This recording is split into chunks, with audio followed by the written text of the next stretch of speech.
ಭಾರತದ ಸ್ಪರ್ಧಾತ್ಮಕ ಪರೀಕ್ಷಾ ವ್ಯವಸ್ಥೆಯಲ್ಲಿನ ಪಾರದರ್ಶಕತೆ, ಹೊಣೆಗಾರಿಕೆ ಮತ್ತು ವಿಶ್ವಾಸಾರ್ಹತೆಯ ಸುತ್ತಲಿನ ಪ್ರಶ್ನೆಗಳೇನು? 108 ಸಮಸ್ಯೆಗಳ ನಡುವೆ ಲಕ್ಷಾಂತರ ವಿದ್ಯಾರ್ಥಿಗಳ ಭವಿಷ್ಯದ ಬಗ್ಗೆ ಜವಾಬ್ದಾರಿ ಹೊರಬೇಕಾದವರು ಯಾರು? ಯೂಟ್ಯೂಬರ್ ನಿತೀಶ್ ರಜಪೂತ್ ಕಳೆದ ವರ್ಷ ಸೆಪ್ಟೆಂಬರ್ನಲ್ಲಿ ತಮ್ಮ ಯೂಟ್ಯೂಬ್ ಚಾನೆಲ್ನಲ್ಲಿ ರಿಯಾಲಿಟಿ ಆಫ್ ಎಸ್ಎಸ್ಸಿ ಎಕ್ಸಾಮ್ ಎಂಬ ವಿಡಿಯೋ ಹಾಕಿದ್ರು.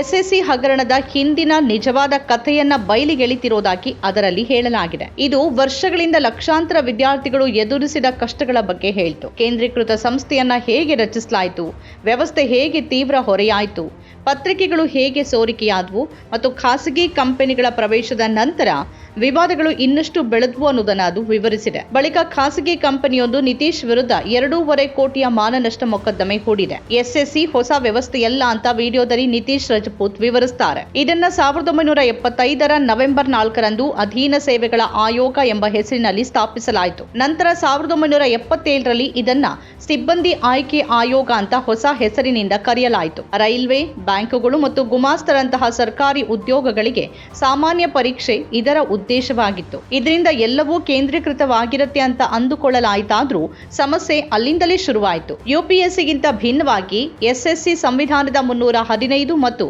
320ನೇ ವಿಧಿಯ ಅಡಿಯಲ್ಲಿ ಬರಲಿಲ್ಲ. ಅಂದ್ರೆ ಯಾವುದೇ ಸರ್ಕಾರ ಅಧಿಕಾರಕ್ಕೆ ಬಂದರೂ ಎಸ್ಎಸ್ಸಿ ಮೇಲೆ ಹಿಡಿತ ಹೊಂದಿರ್ತಾ ಇತ್ತು. ಆರಂಭದಲ್ಲಿ ಎಲ್ಲವೂ ಚೆನ್ನಾಗಿ ನಡೀತು. ಖಾಸಗಿ ಕಂಪನಿಗಳ ಪ್ರವೇಶಕ್ಕೆ ಅವಕಾಶ ಇರಲಿಲ್ಲ. ಸರ್ಕಾರಿ ಸಂಸ್ಥೆಗಳು ಇಡೀ ವ್ಯವಸ್ಥೆಯನ್ನ ನಿರ್ವಹಿಸ್ತಾ ಇದ್ವು. ನಂತರ ಕಾಲ ಬದಲಾಯಿತು.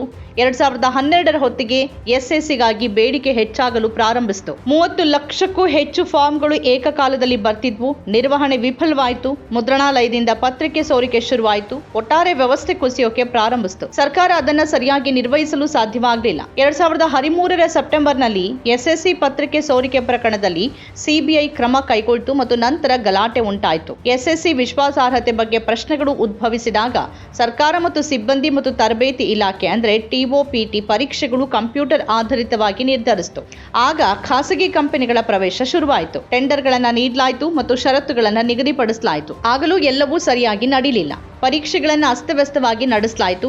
ಕೆಲವು ಪ್ರಶ್ನೆ ಪತ್ರಿಕೆಗಳ ವಂಚನೆ ಮತ್ತು ಸ್ಕ್ರೀನ್ ಶಾಟ್ಗಳು ಸಾಮಾಜಿಕ ಮಾಧ್ಯಮದಲ್ಲಿ ಪ್ರಸಾರವಾಗೋಕೆ ಪ್ರಾರಂಭಿಸಿದ್ವು. 2018ರ ಹೊತ್ತಿಗೆ ಟೆಂಡರ್ ನಿಯಮಗಳನ್ನು ಮತ್ತಷ್ಟು ಬಿಗಿಗೊಳಿಸಲಾಯಿತು. ನಂತರ ಎಜುಕ್ವಿಟಿ ಎಂಬ ಹೊಸ ಹೆಸರು ಕಾಣಿಸಿಕೊಳ್ತು. 2000ನೇ ಇಸವಿಯಲ್ಲಿ ನೋಂದಾಯಿಸಲಾದ ಈ ಕಂಪನಿ ಸಣ್ಣ ಪರೀಕ್ಷೆಗಳನ್ನು ನಡೆಸಿತು ಅಂತ ನಿತೀಶ್ ಹೇಳಿದ್ದಾರೆ. 2010ರಲ್ಲಿ ಗುಜರಾತ್ ಸರ್ಕಾರಿ ಪರೀಕ್ಷೆಗಳ ಮೂಲಕ ಇದು ದೊಡ್ಡ ಅವಕಾಶಗಳನ್ನು ಪಡೆಯೋಕೆ ಪ್ರಾರಂಭಿಸಿತು. ಕ್ರಮೇಣ ಟೆಂಡರ್ಗಳು ಬರೋಕೆ ಪ್ರಾರಂಭಿಸಿದ್ವು ಮತ್ತು ಕಂಪನಿ ಅವುಗಳನ್ನು ಪಡೀತಾನೆ ಇತ್ತು. ನಿತೀಶ್ ಪ್ರಕಾರ ಎಜುಕ್ವಿಟಿ ಈ ಹಿಂದೆ ಹಲವಾರು ಪ್ರಮುಖ ಟೆಂಡರ್ಗಳಲ್ಲಿ ತಿರಸ್ಕೃತಗೊಂಡಿತ್ತು. ರಾಷ್ಟ್ರೀಯ ಪರೀಕ್ಷಾ ಸಂಸ್ಥೆ ಅಂದ್ರೆ ಎನ್ಟಿಎ ಟೆಂಡರ್ನಲ್ಲೂ ನಿಯಮಗಳನ್ನು ಬದಲಾಯಿಸಲಾಯಿತು ಮತ್ತು ಎಜುಕ್ವಿಟಿಗೆ ಅವಕಾಶ ಸಿಕ್ತು. ಆದರೆ ಪರೀಕ್ಷೆಗಳು ಪ್ರಾರಂಭವಾದ ತಕ್ಷಣ ಸಮಸ್ಯೆಗಳು ಉದ್ಭವಿಸಿದ್ವು. ಎಜುಕ್ವಿಟಿಗೆ ಟೆಂಡರ್ ನೀಡಿದ್ದಕ್ಕೆ ಆಕ್ಷೇಪಗಳು ವ್ಯಕ್ತವಾದವು. ಇದರ ಬಗ್ಗೆ ನಿತೀಶ್ ರಜಪೂತ್ ವಿಡಿಯೋ ಮಾಡಿದ್ದಾರೆ. ಆದರೆ ಈಗ ಎಸ್ಎಸ್ಸಿ ಪರೀಕ್ಷೆ ನಡೆಸುವ ಸಂಸ್ಥೆಯಾದ ಎಜುಕ್ವಿಟಿ ನಿತೀಶ್ ವಿರುದ್ಧ 2.5 ಕೋಟಿ ರೂಪಾಯಿ ಮಾನನಷ್ಟ ಮೊಕದ್ದಮೆ ಹೂಡಿದೆ. ವಿಡಿಯೋ ತನ್ನ ಖ್ಯಾತಿಗೆ ಧಕ್ಕೆ ತರುವ ತಪ್ಪು ಮಾಹಿತಿಯನ್ನ ಹೊಂದಿದೆ ಅಂತ ಕಂಪನಿ ಹೇಳಿಕೊಂಡಿದೆ. ಕಂಪನಿ ಆ ವಿಡಿಯೋವನ್ನ ತೆಗೆದುಹಾಕುವಂತೇನು ಒತ್ತಾಯಿಸಿದೆ.